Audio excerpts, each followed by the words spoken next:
Khamzat Chimaev versus Robert Whittaker is happening. Who's actually going to win this fight? Well, before we talk about who's going to win this fight, let's take a look at their latest performances, in which Khamzat Chimaev fought Kevin Holland, in which Khamzat Chimaev started off very fast with a lot of wrestling and with a lot of grappling, in which Khamzat Chimaev ended up getting Kevin Holland in a Bravo choke, in which Kevin Holland tapped in round 1. He might tap. It looks like his right hand was breaking his tap.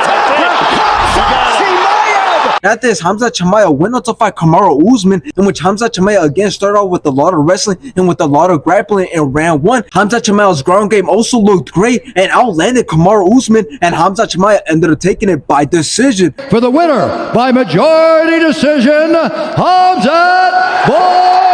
Now let's take a look at Robert Whittaker's latest performances, in which he fought Dricus Du Plessis, in which both went back and forth in round 1, until Dricus Du Plessis catched Robert Whittaker and TKO'd him in round 2. Big strike raining down. Whittaker covers up. Can you believe it? After this, we all know that Robert Whittaker just recently fought Paulo Costa, in which Paulo Costa robbed Robert Whittaker in round 1 with a nasty kick. And after this, Paulo Costa gassed out, and Robert Whittaker took control of rounds 2 and 3 and won by decision. By unanimous decision, Robert!